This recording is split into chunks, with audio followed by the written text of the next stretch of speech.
Baik, selamat siang Bapak. Pertama-tama saya ingin mengucapkan terima kasih kepada Bapak karena sudah memberikan saya kesempatan untuk ikut serta dalam wawancara ini.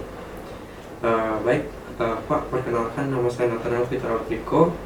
Saya saat ini adalah seorang desainer grafis freelance lulusan Desain Komunikasi Visual Universitas Multimedia Nusantara. Saya memiliki pengalaman di bidang desain selama kurang lebih 2-3 tahun dan saat ini sedang mencari kerja pada posisi desainer grafis. Saya selalu percaya pada moto kerja keras tidak akan mengkhianati hasil. Dalam pekerjaan sebelumnya, moto ini cukup membantu saya untuk tetap semangat dan mencapai posisi yang lumayan tinggi pada perusahaan sebelumnya. Kelebihan saya adalah saya memiliki skill komunikasi yang cukup baik dan mampu untuk menjalin hubungan yang erat dengan klien. Contohnya, pada perusahaan sebelumnya, saya dan tim berhasil untuk meningkatkan jumlah klien sebesar 15% dari tahun sebelumnya. Saya sering berkomunikasi dengan klien untuk menjaga proses kerja secara maksimal dan juga memenuhi ekspektasi mereka. Kekurangan saya adalah saya relatif perfeksionis dalam pengerjaan sebuah proyek. Hal ini tentu saya lakukan untuk memastikan kualitas hasil yang diproduksi, tetapi tentunya juga akan memperlambat proses kerja. Namun saya menyadari kekurangan tersebut dan betapa pentingnya waktu di mata klien. Makanya kini saya sedang belajar untuk membagi tanggung jawab atau job desk dengan sesama tim untuk tentunya meningkatkan efisiensi dan juga tetap memastikan kualitas hasil yang baik. Menurut saya sebagai desainer, saya memiliki peluang yang cukup bisa dibilang lumayan besar, terutama bagaimana bidang industri kreatif belakangan ini yang semakin menaik dan sudah menawarkan banyak sekali other possible outcomes. Saya suka bagaimana saya dapat menuangkan kreativitas dan ide-ide saya ke dalam sebuah proyek untuk menghasilkan inovasi, tetapi tetap memiliki nilai estetika yang tinggi. Saya juga merasa senang saat saya melihat hasil karya saya diapresiasi dan mengetahui bahwa karya tersebut bisa atau mungkin saja bermanfaat bagi orang lain. Hal yang saya kurang suka adalah revisi yang terlalu banyak dan yang bisa dibilang kurang jelas dari klien, terutama mereka yang memiliki pandangan yang cukup berbeda dengan saya. Tapi saya paham bahwa revisi adalah bagian dari proses kreatif untuk memastikan kepuasan klien. Tentunya sebagai desainer, saya akan memandu dan berkomunikasi intensif dengan klien untuk menjelaskan proses kerja yang sedang dilakukan, serta menemukan titik puas yang dapat memuaskan baik saya sebagai desainer maupun pihak klien untuk menjaga kualitas karya. Saya akan menyiapkan materi atau ide dan yang ingin saya ajukan dengan matang. Lalu di saat saya mendapatkan kesempatan, saya akan menyampaikan ide tersebut secara jelas dan mudah untuk dipahami oleh semua pihak. Menurut saya, jika saya memiliki waktu lebih, maka saya juga akan menyiapkan sebuah presentasi yang berbentuk singkat agar memudahkan lawan bicara untuk memahami dan mendapatkan gambaran ide melalui penjelasan visual.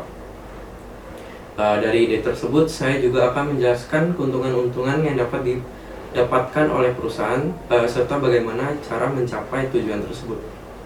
Dan yang terakhir adalah untuk menerima masukan atau feedback tentunya dari rekan kerja, dari atasan, dan pihak-pihak lain, karena pada situasi tertentu ide atau gagasan yang dihasilkan dari diskusi dapat menjadi lebih baik.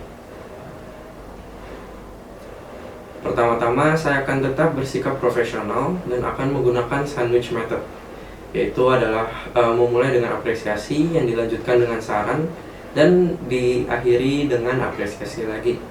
Saya akan mengutamakan nada yang ramah dengan pemilihan kata yang relatif lebih tepat dan sopan agar rekan saya tidak merasa tertekan. Saya akan coba berdiskusi dengannya secara pribadi dan memikirkan solusi secara bersamaan. Dan jikalau memang saya mampu, saya akan menawarkan diri untuk membantu, karena menurut saya memiliki inisiatif yang tinggi di suatu lingkup kerja ini tidak akan hanya membantu perusahaan, tetapi juga akan menguntungkan bagi saya secara pribadi.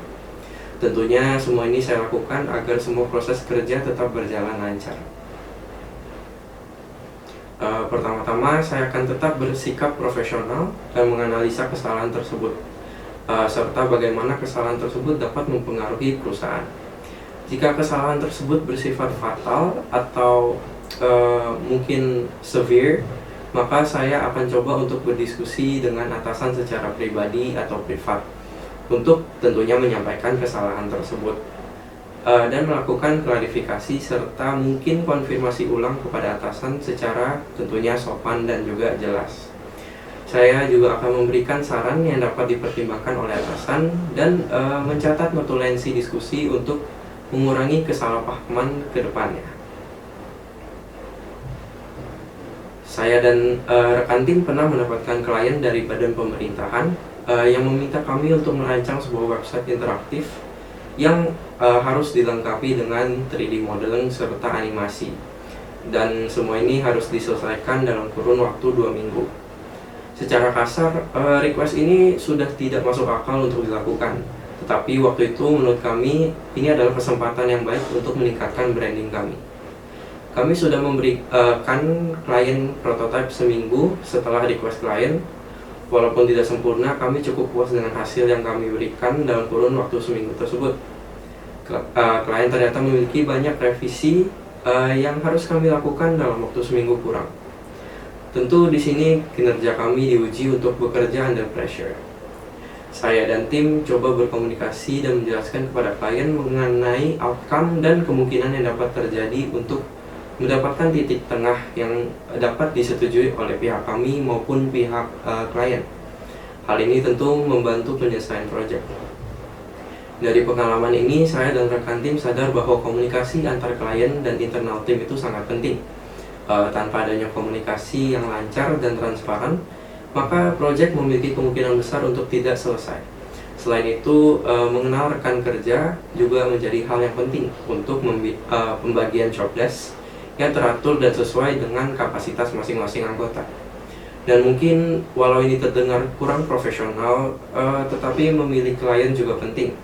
Kami sadar menerima semua request klien kadang dapat menyulitkan dan lebih baik untuk ditolak pada situasi tertentu.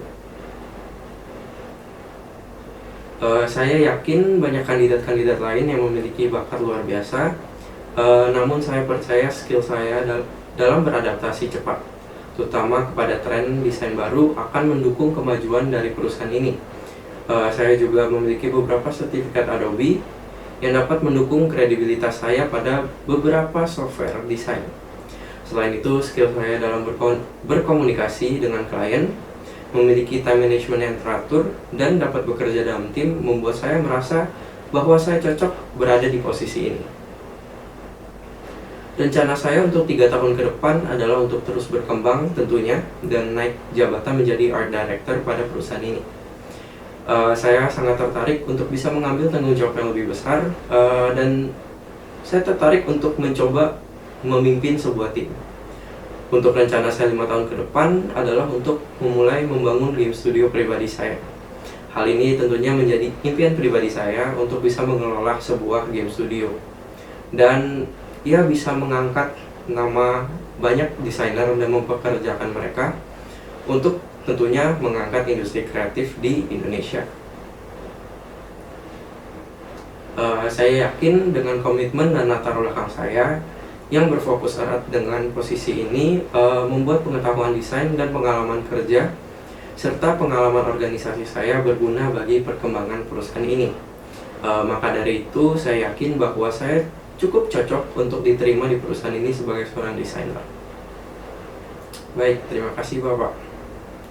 Bapak, saya ingin bertanya mengenai bagaimana perusahaan mendorong pertumbuhan karyawan, seperti perkembangan karir atau posisi pada perusahaan. Baik, oke. Baik, terima kasih Bapak.